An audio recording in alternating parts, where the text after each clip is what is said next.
There is a trap.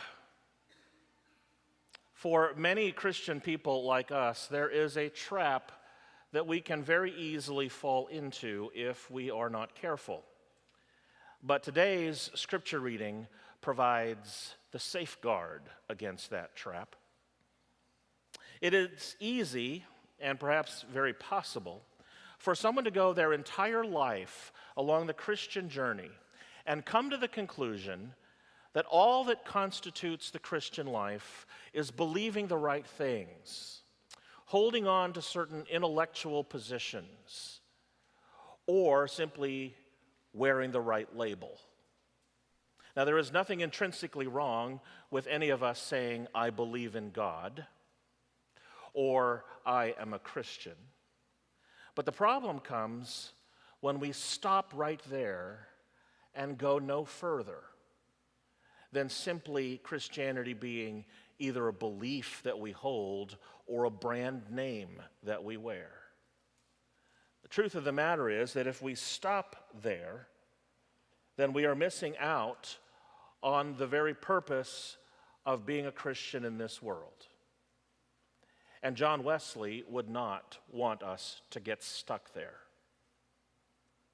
It is a question that Wesley pondered as he was wrapping up his final of the 5 marks that constitute Christian character, which have been the guideposts for these last 5 weeks of the Lenten journey.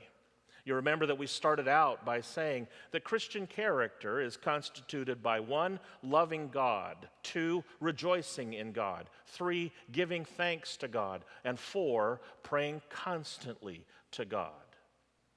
And one might come to the conclusion with those 4 marks alone that Christianity is primarily and fundamentally a private enterprise. That it is all about individual practice and belief. But John Wesley would not want us to fall into that trap. And he would not want us to get stuck there. And neither would the Apostle John.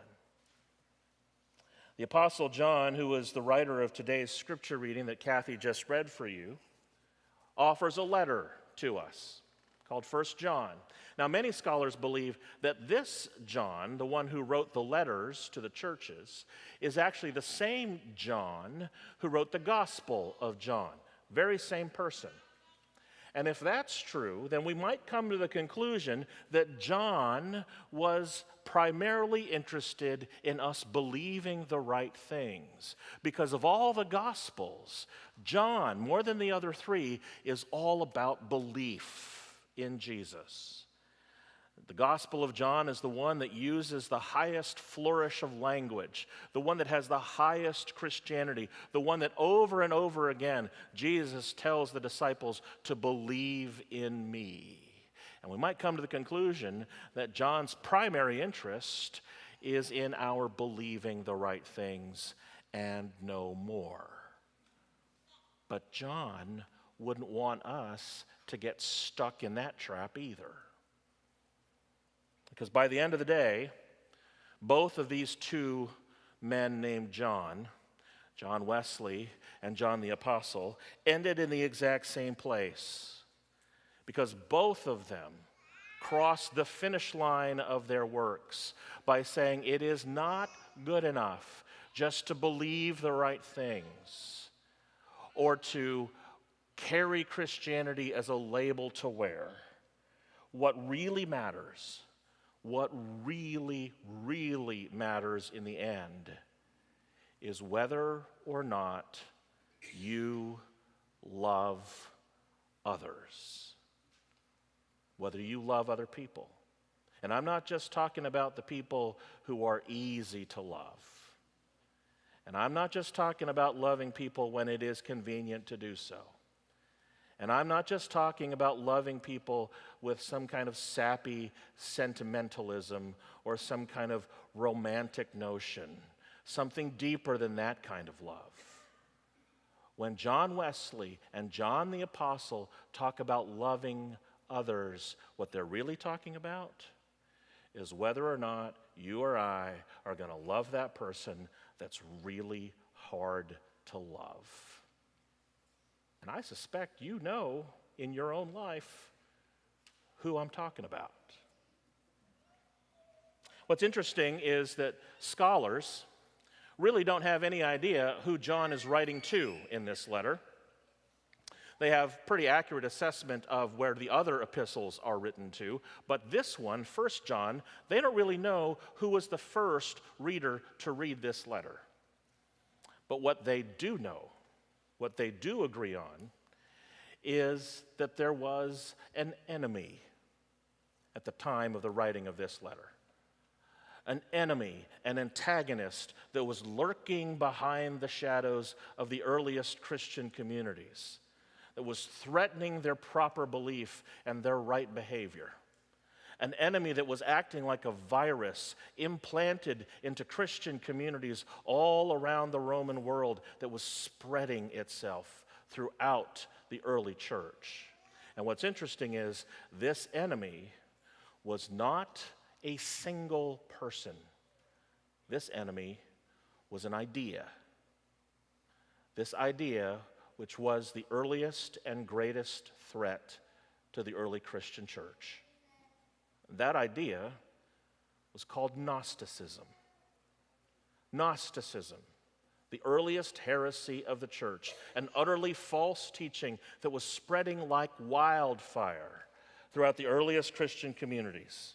Gnosticism was a belief that Jesus Christ, when he came to earth, was primarily spiritual in nature and not at all bodily in nature, not at all physical.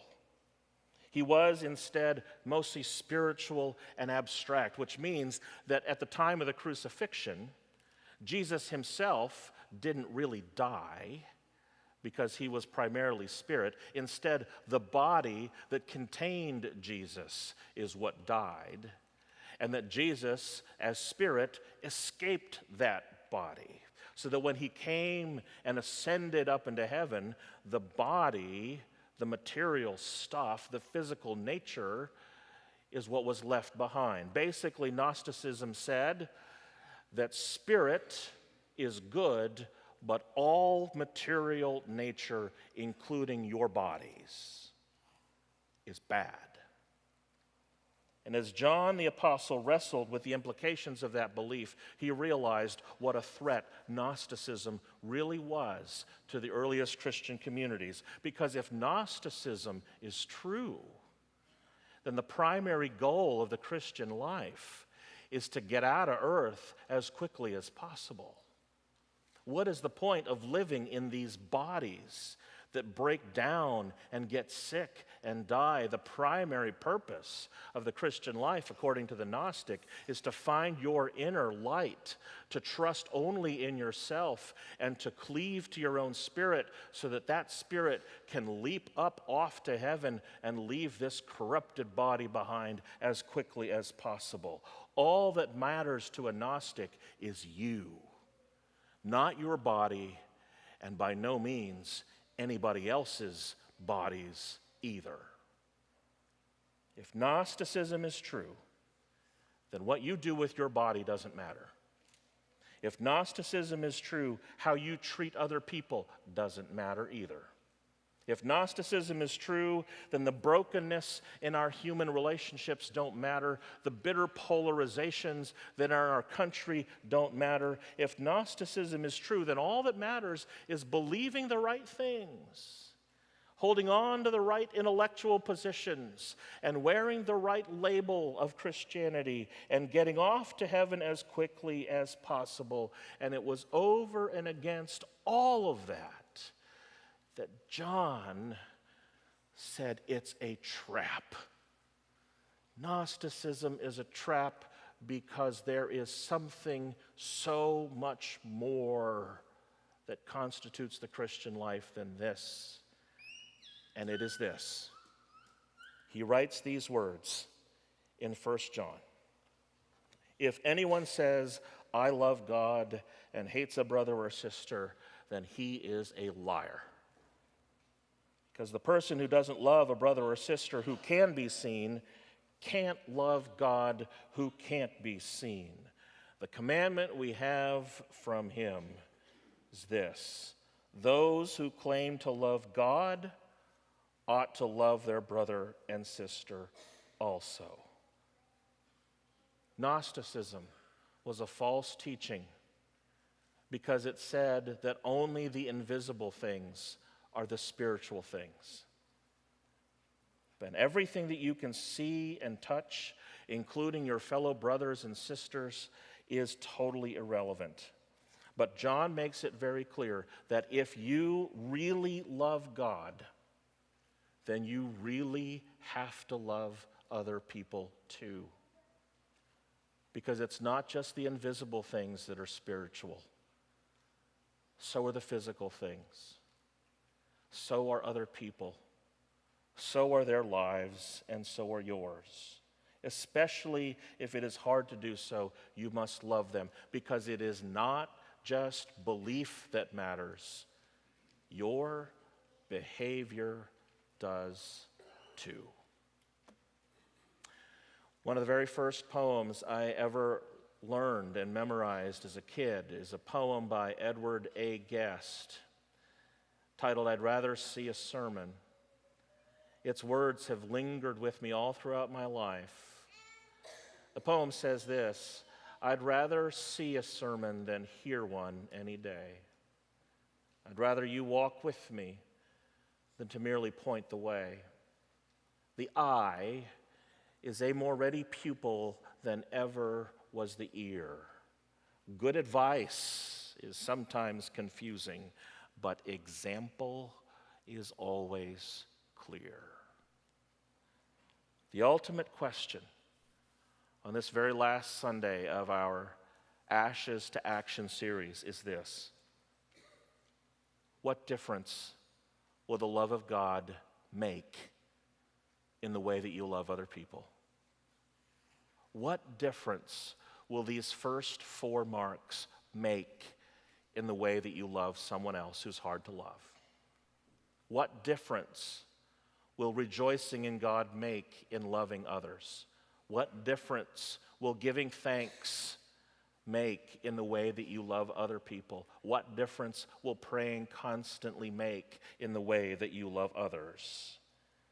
Because frankly, friends, as we survey the cultural landscape of our time today, you might agree that there may not be any more pressing question that we need to wrestle with as a people than whether or not we will love other people who are different from us, or people who have harmed us, or people who are hard to love.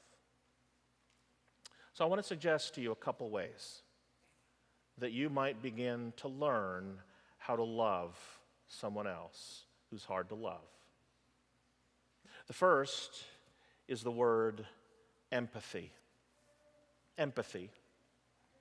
In verse 18 of today's passage, John says, "There is no fear in love, but perfect love casts out fear." 2 times in that verse, he alerts us to the reality that there is a lot of fear at work in our world today. There's a lot of fear coursing through our culture today. As you might agree, we are living in one of the most deeply polarized and divided cultural landscapes of our lifetimes.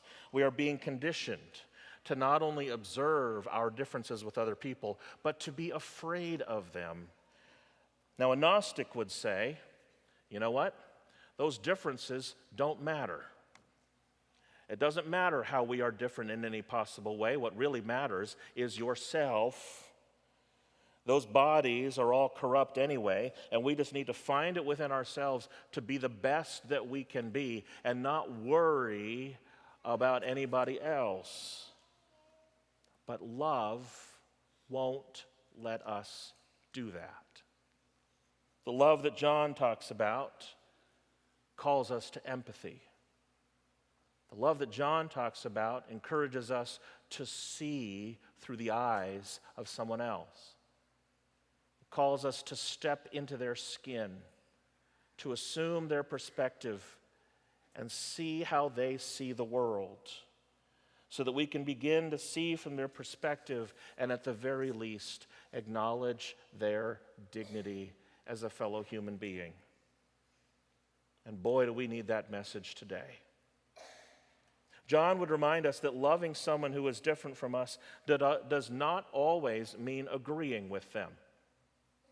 To love someone else who's different from you does not mean you have to agree with everything that they say or what they believe, but it does mean understanding them. It does mean claiming their dignity just as much as you would claim your own. And that is called empathy. And I think you might agree, empathy is in short supply today. Empathy is in short supply in our politics today. And I'm not just saying that because Florida steps into the spotlight in 2 days for its presidential primary. Empathy would do us a whole lot of good regardless of what side of the political aisle we are on. One of my favorite preachers ever, William Sloane Coffin, once described this passage from 1 John in this way. He said, the opposite of love is not hate, but fear. And there is no fear in love, because perfect love casts out fear. Now, if the first way that we can love others is through empathy, then I'd suggest to you that the second way to love others is through forgiveness. Now you wish I'd stopped with empathy, right? Because forgiveness is the chief way that we can learn to love someone who is hard to love. And forgiveness is utterly irrational. It makes no sense to our innermost being. To forgive someone who has wronged you is one of the most nonsensical, ridiculous things that we might choose to do, because our instinct, our innermost human nature, when we have been lashed at, is to lash back. And Gnosticism would say that that's the right course. Because why bother forgiving someone else when you should just take care of yourself? But think about this. Think about the fact that God forgave you. And because God forgave you, because God first loved you, as it says in verse 19, then one single act of forgiveness on your part, one time that you forgive someone who is hard to forgive, may be the single most divine thing you will do. God's greatest work today, God's greatest ongoing project today in the world, is reconciling and healing and bringing back together this hopelessly broken world. And the way God will choose to do that, the way God chooses to bring this broken world together, is through people like you and me forgiving one another. That is the mechanism through which God will bring back this world into order, through single acts of forgiveness that you and I perform against all odds, against all rationality. People forgiving people, groups forgiving groups, victims forgiving perpetrators, perpetrators asking for forgiveness and forgiving themselves, and countries asking forgiveness from other countries in the world. And you forgiving that person, and you asking forgiveness from that person. Now, I can't possibly know the full laundry list of stories that are represented in this sanctuary, of all the people that need to be forgiven in your life right now. But I suspect you know who they are. You know who has harmed you. You know who you've harmed. And it takes very little for those people and those stories to come to mind. Because I suspect that all of us have at least one person that we need to forgive or ask forgiveness from. And what's really hard is that when we think of forgiveness, we often think of that old adage, forgive and forget. But I got to tell you, that adage, forgive and forget, isn't true, because it's not possible. The moment we equate forgiving someone with forgetting what they've done is the moment we realize we just can't do it, because our minds aren't built that way. Our minds are not computer hard drives that with a few clicks of the button can erase all of its contents. Our minds are too good. Our memories are too fine. Our brains work way too well to forgive and simply forget. So I'll invite you to think about forgiveness in a different way. But forgiveness is much more active than that. Forgiveness means practicing confession, extending grace. Forgiveness means allowing the grace of God to heal those wounds over time so that in the end, those memories don't hurt as much down the road as they do now. Forgiveness is all about empathy, and therefore these two words are interrelated. But you know what? There's one more word. One more way to love someone else, not just through empathy and not just through forgiveness, but through self-sacrifice and service. I think it's very timely that this series ends on the brink of Palm Sunday and Holy Week, which is next week. Because if you want an example of the greatest kind of love ever exercised in human history, if you want to see the living embodiment of both empathy and forgiveness, then all you have to do is look at the person of Jesus, who himself laid down his very life. Next Sunday, we will begin that trek one more time. A path that will lead us down a lonely road from the streets of Jerusalem into a lonely garden, into the highest courts of the land, and then on a lonely hill and a cross. If you ever wonder how it's possible to love someone else, to forgive them, to empathize with them, and to lay down your life for them, then you can begin by giving thanks for a Jesus who did that for you. And if your goal in life is not to leave this earth as quickly as possible, but to be conformed into the image of that Jesus your entire life, then laying down your life for someone else is the way to do it, even if that person has hurt you. In the end, that is the way of love. A way that points us to the cross. A way of Jesus that shows us through his very own body, not just his spirit, what it means to love others. Because in the cross, God first loved us.